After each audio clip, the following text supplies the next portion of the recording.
Hello everyone, आज के इस वीडियो में हम डिस्कस करेंगे IEEDO के प्रॉब्लम्स इन जनरल फिजिक्स का क्वेश्चन 1.4 यानी कि फर्स्ट चैप्टर जो है जहाँ पे काइनेमेटिक्स पूरी मैकेनिक्स से रिलेटेड क्वेश्चंस हैं। वहाँ पर फोर्थ क्वेश्चन हम डिस्कस करेंगे। अभी तक हम 3 क्वेश्चंस ऑलरेडी डिस्कस कर चुके हैं डिफरेंट वीडियोस में। आपने अगर अभी तक वो वीडियोस नहीं देखे हैं तो आप डिस्क्रिप्शन में दिए लिंक पे जाके वो वीडियोस देख सकते हैं। तो क्वेश्चन हम स्टार्ट करते हैं। तो यहाँ पे आप देख सकते हो, बहुत सिंपल सा क्वेश्चन लग रहा है। Point moves rectilinearly in one direction. तो एक पॉइंट है, एक डायरेक्शन में मूव करता है, स्ट्रेट रेक्टिलिनियरली मूव करता है, स्ट्रेट लाइन। तो फिगर आपको क्लियरली दिख रहा है। तो 0 से लेके 10 सेकंड्स फिर 20 सेकंड्स तक वो कुछ 2 मीटर के आसपास तक पहुंच जाता है। अब क्वेश्चन क्या है, क्वेश्चन देखते हैं। क्वेश्चन क्या है?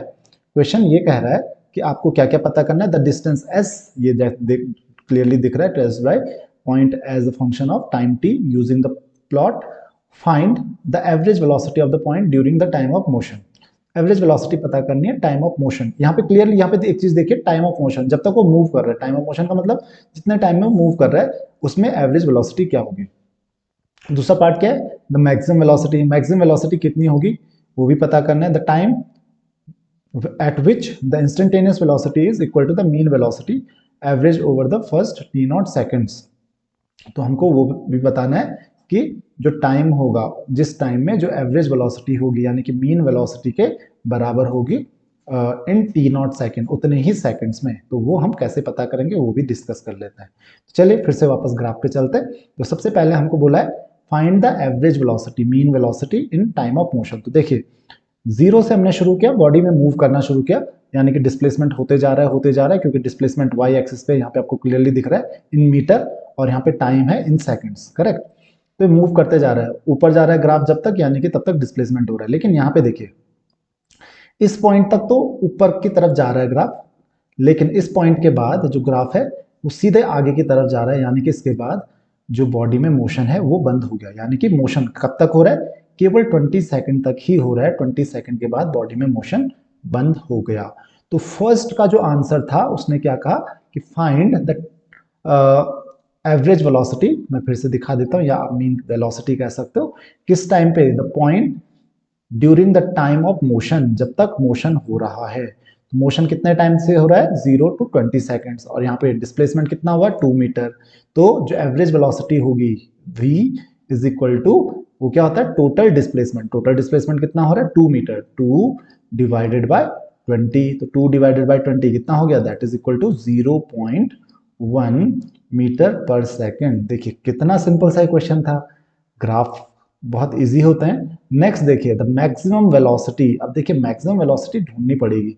मैक्सिमम वेलोसिटी आपको मिलती कैसे है? तो मैक्सिमम वेलोसिटी के लिए आपको देखना पड़ता है कि जहां पे जो कर्व है वो सबसे ज्यादा उसका स्लोप हो, क्योंकि slope of curve he velocity बताता है। तो यानी कि कर्व की जो मैक्सिमम स्लोप जो है वो कहाँ पे लग रहा है? वो देखिए यहाँ से लग रहा है।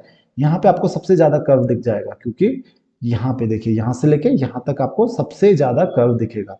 तो यहाँ से आप देख सकते हैं 2 4 6 8 10 10 है। तो यानी कि टाइम कितना हो रहा है? 10। यहाँ पे होगा 12, यहाँ पे होगा 14, 16, 18, यहाँ पे 20 हो गया, करेक्ट। और उसी तरीके से यहाँ पे जो डिस्प्लेसमेंट है 0 2 4 या 0.2 0.4 0.6 0.8, यहाँ पे हो रहा है 1। 1 के बाद कितना हो गया आपके पास? 1.2 1.4, करेक्ट। तो इतना देखिए, इतना स्पेस देखिए, इतने डिस्टेंस देखिए। तो डिस्प्लेसमेंट कितना हुआ है? फ्रॉम यहाँ पे पॉइंट ए मान लेता हूं मैं, और यहाँ पे पॉइंट बी मान लेता हूं। तो ए टू बी में देखिए स्लोप सबसे ज्यादा है। तो यहाँ से from A to B, second जो ए टू बी होगा, टोटल डिस्प्लेसमेंट देखिए, टोटल डिस्प्लेसमेंट कहां से कहां तक हुआ है? 0.4 से 1.4 तक। वो कितना हो गया? वो हो गया 1 सेंटीमीटर, 1 मीटर का डिस्प्लेसमेंट आपके पास हो गया। तो कितना हो जाएगा? जो मैक्सिमम वेलोसिटी, मैक्सिमम वेलोसिटी वो कितना हो जाएगा? Maximum velocity will be equal to किसके बराबर हो जाएगा? जो डिस्प्लेसमेंट है A to B, that is 1 metre divided by time period. Time period कितना लग रहा है इसमें? यहाँ पे देख लेते हैं हम लोग, 10 12 14, तो 14 तक लग रहा है, यानी कि 4 सेकंड लग रहा है। यानी कि 1/4 कितना हो रहा है? That is equal to 0.25। कितना आ रहा है? 0.25 मीटर पर सेकंड। बड़ा सिंपल सा क्वेश्चन है। चलिए थर्ड पार्ट देखते हैं। तो थर्ड पार्ट में क्या कहा जा रहा है कि the time t nought at which the instantaneous velocity, तो इंस्टेंटेनियस वेलोसिटी आपको पता है क्या होता है, that is v is equal to d x by d t, आप कह सकते हो डिस्प्लेसमेंट ऐसा है तो d s by d t हो जाएगा, correct. Average over the first t nought second, यानी कि जो एवरेज वेलोसिटी होगी फर्स्ट टी नॉट सेकंड में, वही उन टी नॉट सेकंड में वही टी नॉट टाइम निकालना है जिसमें एवरेज वेलोसिटी और उस पर्टिकुलर टाइम पे जो वेलोसिटी है वो सेम आए। तो उसके लिए हम क्या करेंगे, तो आपको पता है कि जो v होता है ds बाई टी टी, यानी कि स्लोप ऑफ द कर्व होता है, स्लोप ऑफ द ग्राफ होता है। तो यानी कि जिस पॉइंट पे जो टेंजेंट होगा उसका जो स्लोप होगा वो किसके बराबर आ जाए, उसका जो टेंजेंट है वो एवरेज वेलोसिटी के, यानी कि जिस पॉइंट पे जो टेंजेंट है वो ओरिजिन से, क्योंकि वेलोसिटी यहीं से शुरू हुई है तो एवरेज वेलोसिटी के लिए जो ग्राफ बनेगा वो यहीं से बनेगा, कुछ स्ट्रेट लाइन इस तरीके से। तो जो स्लोप होगा वो उस पॉइंट से होते हुए जाए, जिस पॉइंट से होते हुए जाएगा वहां पे जो इंस्टेंटेनियस वेलोसिटी होगी और जो एवरेज वेलोसिटी होगी वो सेम होगी। तो वो पॉइंट कैसे ढूंढेंगे, तो उस पॉइंट को ढूंढने के लिए हमको क्या करना है कि स्ट्रेट लाइन ड्रॉ करनी है यहाँ पे। तो उस स्ट्रेट लाइन को हम ड्रॉ करेंगे ओरिजिन से, तो ओरिजिन से चलिए ड्रॉ करके देख लेते हैं।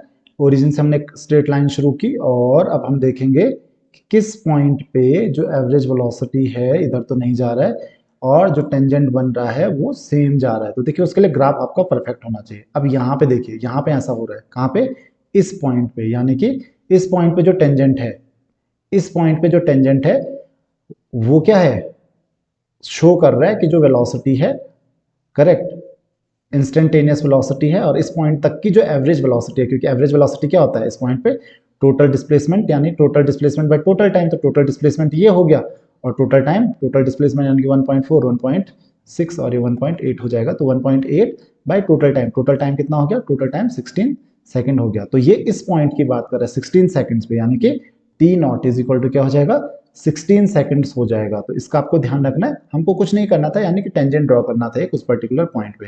तो इसको तो खैर आप ग्राफिकली ही सॉल्व कर सकते हो। ये बड़ा सिंपल सा एक क्वेश्चन था आपके पास। तो ये तीनों पार्ट्स के आपको आंसर मिल गए बड़े इजीली, जस्ट ग्राफिकली सॉल्व करके। तो आई होप कि आपको ये क्वेश्चन भी समझ में आ गया होगा। अगर आपकी कोई भी क्वेरीज, डाउट्स हैं तो आप मुझे फेसबुक, इंस्टाग्राम, कमेंट्स कहीं पर भी क्वेश्चन पूछ सकते हैं। See in the next video. Next video में हम 1.5 डिस्कस करेंगे। Thank you very much.